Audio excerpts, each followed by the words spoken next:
ஒன்றிய அரசு ஒரு ஆக்டோபஸ் போல எந்த அளவுக்கு அதிகாரம் செலுத்துது பாருங்க. ஒரு சாதாரண மாநில மொழியை கூட ஏத்துக்க முடியாமல் நாங்க வைக்கிறது தான் சட்டம் அப்படின்னு சொல்லி ஒரு மாநில கலாச்சாரம், மாநில பண்பாடு அதெல்லாம் தேவை கிடையாது. நாங்க சொல்றது தான் சட்டம், அது செஞ்சே ஆகணும் அப்படிங்கிற மாதிரி ஒவ்வொரு மாநில மொழியையும் மூன்றாவது இடத்துக்கு கொண்டு போய் தள்ளியிருக்கு. தமிழ்நாட்டில் அதுவும் தமிழ்தாய் வாழ்த்தை இயற்றிய மனோன்மணியம் சுந்தரனார் பேரில் இருக்க பல்கலைக்கழகத்திலே தமிழ்தாய் வாழ்த்து 3ஆம் இடத்துக்கு போயிருக்கு. இத்தனைக்கும் அந்த துணைவேந்தர் 3 நாட்களுக்கு முன்னாடியே சொன்னாரு, ராஜ்பவன் எங்களுக்கு அறிவுறுத்தி இருக்காங்க, இதை செயல்படுத்தாட்டி அவ்வளவுதான் கடுமையான விளைவுகள் ஏற்படும் சொல்லியிருக்காங்கன்னு சொன்னதுப்ப இந்த டிவிக்கு அரசு அப்படியே கம்முன்னு இருந்துட்டாங்க 3 நாளுமே. ஆனால் அவங்க பேசுகிற பேச்செல்லாம் பார்த்தீங்கன்னா, அதுவும் இந்த 3 நாள் முடிஞ்சு கவர்னர் ஃபங்க்ஷன்லாம் முடிஞ்சு அதை எதுக்குற மாதிரி பேசுகிறாங்க. என்ன நடக்குது தமிழ்நாட்டில் சொல்லுங்கள்.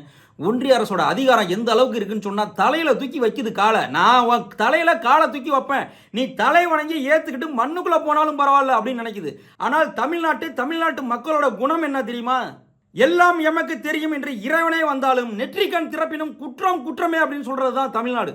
அதுதான் தமிழ்நாட்டு பண்பாடு, தமிழர்களின் போராட்ட குணம். உலக அளவில் இந்த மாதிரி மேலிருந்து கீழ் வரைக்கும் அதிகாரத்தை செலுத்தி அப்படியே ஆட்டி படைச்சு ஒரு நாட்டை கட்டுக்கோப்பாக வச்சிருக்கலாம் அப்படின்னு சொல்லி எவ்வளோ பேர் முயற்சி பண்ணியிருக்காங்க. சர்வாதிகார ஆட்சியெல்லாம் பார்த்தீங்கன்னா 20 வருஷம் 40 வருஷம் கூட நடந்திருக்கு. அந்த சர்வாதிகார ஆட்சியால் எந்த நாடாவது முன்னேறி இருக்கா அப்படின்னா கிடையவே கிடையாது. அந்த 40 ஆண்டுகள் கழித்து ஏதாவது சோசியலிச அரசு வரும், அவங்க மக்களுக்கு நல்லது செய்வாங்க, அந்த நாடு மீண்டலும். இதுதான் வரலாறு. நாம இது போல அதிகாரத்தால் ஒடுக்கப்பட்ட எவ்வளவோ பார்த்துருக்கோம். வரலாற்றில் பார்த்தோம்னா இந்த மாதிரி எதேச்ச அதிகாரம், சர்வாதிகாரத்துக்கு பேர் போன நாஜிகள், கம்யூனிஸ்டுகளே பார்த்தீங்கன்னு சொன்னா இந்த மாதிரி அதிகாரத்தால மக்களை ஒடுக்கிடலாம், கட்டுப்படுத்திடலாம் நினைச்சு ஃபெயிலியர் தான் இருக்கு. ஹிட்லர் ஜெர்மனியில என்ன பண்ணா? தொண்டர்களுக்கு உதவுமாறு சட்டங்கள் எல்லாம் இயற்றி ஒவ்வொரு வீட்டிலையும் ஒரு உளவாளியை உருவாக்கணும். வீட்டுக்கு வீடு உளவாளிகளை உருவாக்கிட்டா, நம்முடைய கட்சி தொண்டர்களையே நம்ம உளவாளிகளா உருவாக்கிட்டா நம்மளுடைய ஆட்சி நீண்ட காலம் நீடிக்கும் அப்படின்னு நினைச்சான். நீடிச்சிட்டா ஹிட்லரோட ஆட்சி? சோவியத் யூனியன் ஏன் உடஞ்சிச்சு?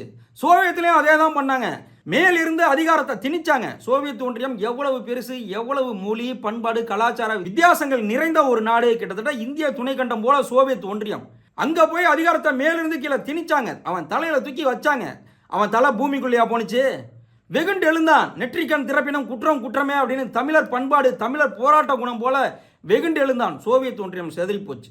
இந்த வரலாற்றில் இது போல நம்ம எவ்வளவோ பார்த்துருக்கோம். ஆனால் அதே நேரத்தில் அமெரிக்காவை பாருங்க, கிட்டத்தட்ட 1776 சுதந்திரம் வாங்கினாங்க. இன்றைய வரைக்கும் அமெரிக்கா மிகப்பெரிய பேரரசாக இருக்கிறது. யாராலையும் அந்த பேரரசை வீழ்த்த முடியல. என்ன காரணம்? மாநில உரிமைகள், சட்டம், அதிகாரம் இதெல்லாம் கீழே இருந்து மேலே போகுது. இன்னைக்கு டொனால்டு ட்ரம்ப்பே ஒரு சட்டம் போட்டாலும் அந்த மாநிலத்தில் அதை நிறைவேற்ற முடியாதுன்னு சொல்லிட்டா அவ்வளோதான். அங்கே நிறைவேற்ற முடியாது. நீங்கள் ஃபெடரல் கோர்ட்டுக்கு போனாலும் கோர்ட்டில் டொனால்டு ட்ரம்ப் ஆளே இருக்காரு, அவருடைய செல்வாக்கே இருக்கு, ஃபெடரல் கோர்ட்டு செயல்படுத்தியே ஆகணும்னு சொன்னாலும் மாநிலங்கள் எதிர்க்கும். அந்த மாதிரி அதிகாரம் கீழிருந்து மேலே போனால்தான் எந்த நாடும் வளரும். அதிகாரத்தாலும் சர்வாதிகாரத்தாலும் எதேச்ச அதிகாரத்தாலும் எந்த நாடும் வளர்ச்சி அடைந்ததாக வரலாறே கிடையாது. இதெல்லாம் ஏற்கனவே ஹிட்லர்கள், கம்யூனிஸ்டுகள்லாம் ட்ரை பண்ணி பார்த்துருக்காங்க, அதெல்லாம் தோல்வி விட்டுறது. ஆகையால் ஒன்றிய அரசு மாநிலங்களுக்கு இருக்கிற அந்த கொஞ்ச நஞ்ச கௌரவம், அதிகாரங்களையாச்சும் விட்டு கொடுத்து இணக்கமா போய் இந்திய நாட்டை ஒருமைப்பாட்டுடன் ஒற்றுமையுடன் வைத்திருக்க உதவணும். இந்தியா அப்படிங்கிறது ஒரே தேசம். நாமெல்லாம் இந்தியர்கள் அப்படின்னு நம்ம எவ்வளவு பெருமைப்பட்டு இருக்கோம்.